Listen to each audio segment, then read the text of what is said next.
he absolutely had a vision about what it was supposed to be. And this was the first time I've seen it was tonight, and it was very true to what he told me that night in those 5 minutes outside the 930 Club. And so it was gut feelings at its best. Cooley, what did you think when all of a sudden they said, we're going to make a movie about us? I didn't think. One of the things you didn't see a lot of here is that there are a lot of douchebags in this business. And some of them like to follow you around with a camera. But Bar didn't turn out to be one of them, so. But I've been followed around by douchebags with cameras before, really. Brad? You're the level-headed one. I don't have a camera. I don't have a camera. He doesn't have a douchebag either. So, I mean, how did you feel about all of a sudden having this guy come and invade your life? I got used to it. A lot of the things invaded my life. So really not that big a deal.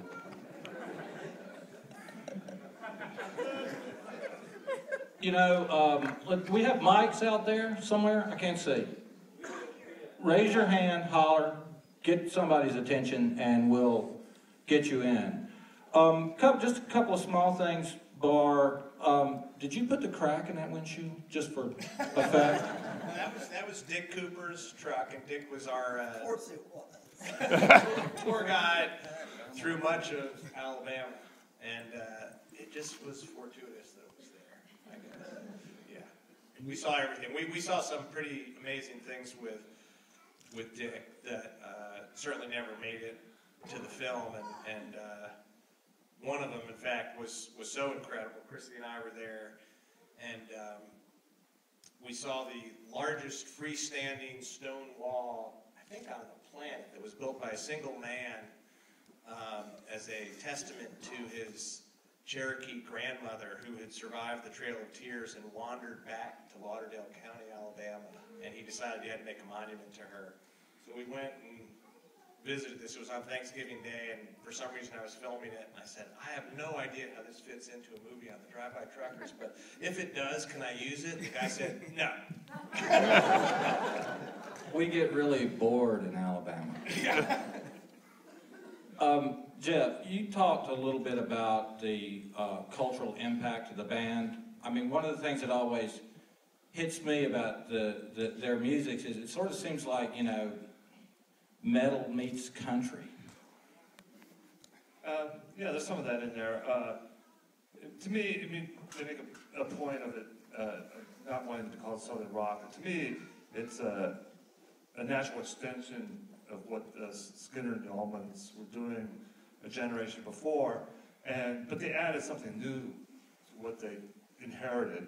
And I think what they added was a sense that as much as rock and roll offers this vision of excitement and thrills, there's always a price you pay for it, and they acknowledge that side of it more than I think than the generation before them did, and that makes what they're doing both part of that tradition, but different from what came before.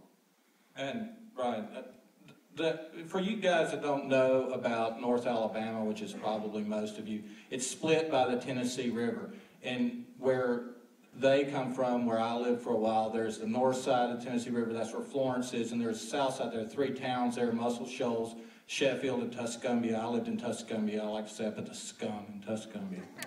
And it's south of the river. The river splits this community, but how does that river, the TVA, play into this milieu up there? Or down there, rather. Go ahead, Brian. Well, not to play the role of historian, but I mean, the TVA was, I said in the film, it was kind of agent of modernization, but like much modernization, it takes as it comes. And I think in Uncle Frank, it sort of is beautifully done, the cost of this modernization. And again, I'll just say one thing, I mean, about the band and songs. I mean, I think of them in the tradition of kind of great Southern short story writers, but almost even better is the put in action, things happen, and you see the results. And it's always what I've admired about pop music or rock and roll. Sheer concept. Patterson or Cooley, do you guys think about this historical context when you sit down and write a song like that? I mean, I got lucky.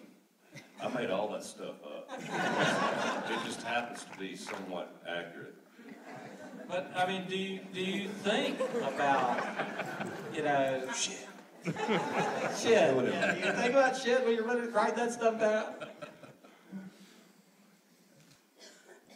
Are you, Either one of y'all. If it does have, some historical significance, I think about it, but I don't really research it a lot. I do kind of make it up. it's funny, not to get too political right now, but there's all these people right now who are saying we're getting too much government. Government's invading our life. Government's taking over our lives. It's getting too powerful.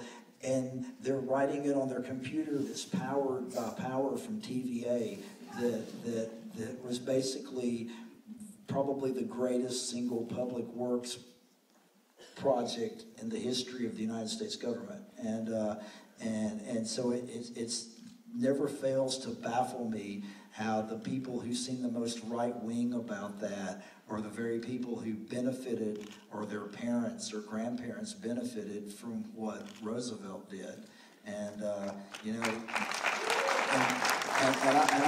grew up, I was, as much as we talked about, my dad in here and the musical legacy that I got to grow up around, he was working all the time, so I spent most of my actual childhood with my grandmother and my great uncle George A. that was in the movie, and they grew up in the Depression, and they remember when their house got hooked up to the grid, and they were little kids, and they remember before they had power, and you never would hear them bad-mouthing Roosevelt. And so when I hear people in my hometown bad-mouthing Roosevelt and the government that came after it, I kind of want to go, what happens when you flip that switch? Because if left up just to the power companies, they never would have powered those people. It would still be dark. Here's what I want to know. It's like when you two were growing up and listening to Molly Hatchet and Black Sabbath. I didn't listen to Molly Hatchet. Black Sabbath. You know what I mean. What inspired you? I mean, you love that music, the rock and roll that you grew up with, but they weren't writing about Iwo Jima and the TVA. What gave you guys the idea that you could take that music that you loved and write about those subjects? Well, I mean, I was loving The Clash and Bruce Springsteen too, and they were writing about those things. And I was thinking, what? I kind of thought it was a wasted opportunity that the bands that were from where we were from weren't writing about that. It actually kind of frustrated me and was part of what made me kind of run away from that kind of music when I was growing up. And so it's.